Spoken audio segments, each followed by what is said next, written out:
We walked in, and nice typical house, very simple, very clean, and the little old lady says, wait right here, and she comes out of her bedroom with a folded Puerto Rican flag, folded military style, and she said, this was placed on my husband's casket when he died, and he was proud to be a Puerto Rican, and because I believe in what it is that you all are doing on behalf of the Puerto Rican people, I think he would be proud for me to give it to you. We were just fighting for our neighborhood. It was no longer just a hood, but it was a neighborhood. And we felt it. Hey, we're fighting for something that's right. For justice, and we were fighting for our parents. Because before we were kind of ashamed of our parents. We were taught to be ashamed of them because they dressed different, because they had an accent, and because we were supposed to be Americans, and they were not Americans, even though Puerto Ricans are Americans when they're born. And now we were standing up for them, for the first time, and standing up for our neighborhood.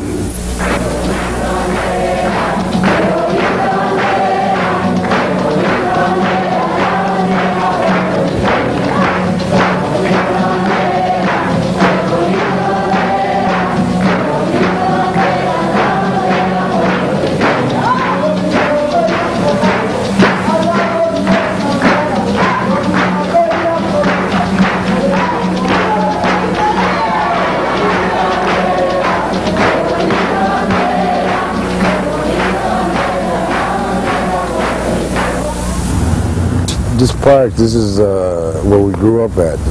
Our parents came here, we came here, they had their softball teams, their picnics. We also had our little gang fights. This has a lot of memories. It's the beginning. This is where I first heard Bobby Seale speak, in the Black Panthers, where I got connected to the Vietnam War protesters. This is, the beginning of the Young Lords as a political group. This is where we first got our political ideas, embedded in us. There's just a lot of memories in this park.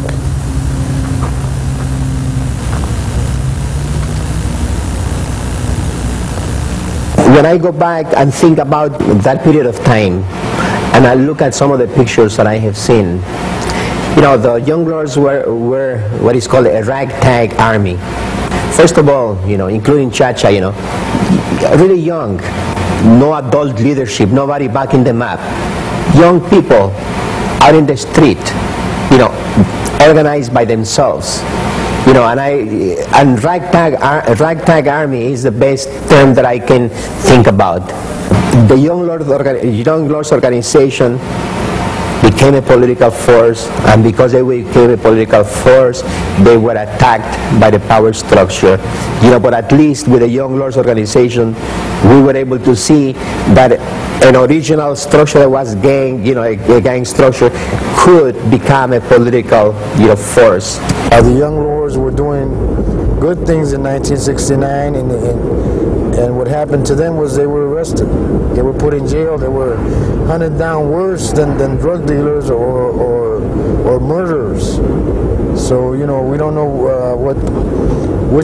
what's correct. We don't know what They spoke what was on their mind. They told the issues as they were. They were fighting against the inner city removal of poor people, and and for that they were many of them were incarcerated. The judges and the state's attorney have been working with the GIU and everyone else to try to suppress the Young Lords organization, who are trying to speak out. We're a poor organization who works for poor people, and we're trying to speak out and let the world know what poor people want.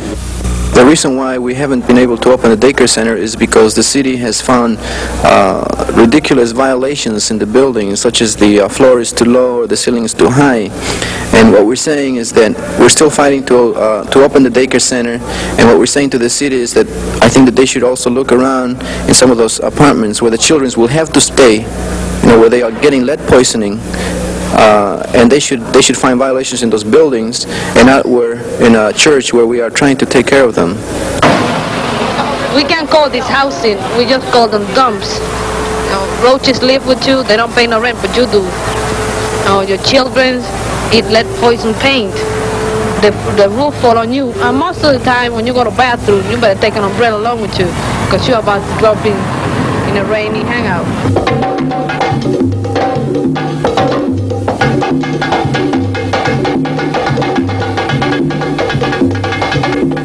When the Young Lords suddenly exploded and said, we demand respect for Puerto Ricans, we demand equality for Puerto Ricans, we demand to know our own language and our own history, it was like an earthquake within the Puerto Rican community.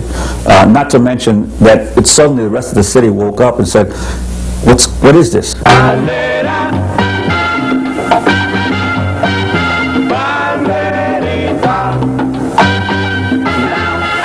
It's a time for us to say exactly how we're going to respond to the killings of our people. We're not going to sit by and allow more Julios, right, and allow more Carmen Rodriguez abortion deaths.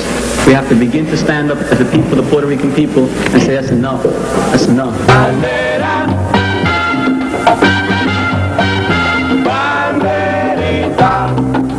There's been trouble, and there's going to be more trouble. We're going to continue to have more trouble. You see, people are learning to struggle together. People are learning to fight together. And I don't think that's trouble, you know. I think that's self-defense, you know. I think we're defending ourselves, you know. I think the trouble has already come whenever removal came to this neighborhood. What was thrown out of proportion is that we were willing to say this, that if you're going to come up and provoke a fight, we're going to fight back. We're not going to sit by and, we used to use the expression of saying, if you slap me in the face, I'm not going to turn the face like Martin Luther King and tell you to slap me on the other side. What I am going to do, I'm going to smack you in the head if you end up hitting me. So we're letting them know that if they wanted that kind of a confrontation, we were willing to give it to them. The colonized mentality is that you are inferior. You believe you're inferior. You believe you have no impact on your life. And I think what we did in the Young Lords, because we are a colonial people, the Puerto Ricans are colonial people, is that we were able to inculcate in our members the sense that we, one, can control our own destiny, that events don't happen, that you can control events, and that is to free your mind. Once your mind is free, once you believe that you're the equal of anyone else, and you depend on your fellow members of a group or whatever for your support, you can do anything. And so I think that was the great victory of the Young Lords, was eradicating in a whole generation of people a colonized mentality.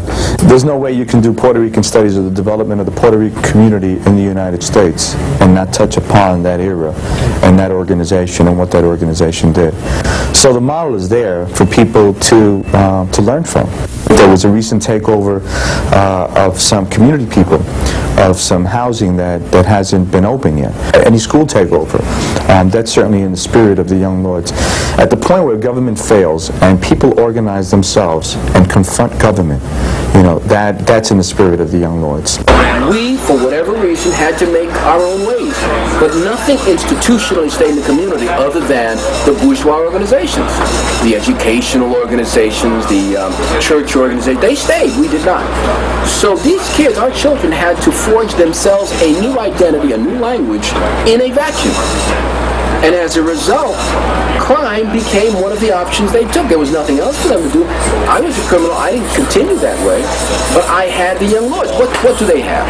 I feel sorry for the kids now because they don't have what we had. I mean, you know, a lot of the kids now just have no hopes, no aspirations. I'm not talking about personal. I'm just talking about, I think, in terms of just life in general. You know, what tomorrow's going to bring for everybody, where the world is going, what's going to be happening. I don't think, you know, it's there, and we'll just take whatever the powers give us. And I don't think that they really see that they can have an active voice to make any kind of change. And that's not true. I mean, we did it. We did it.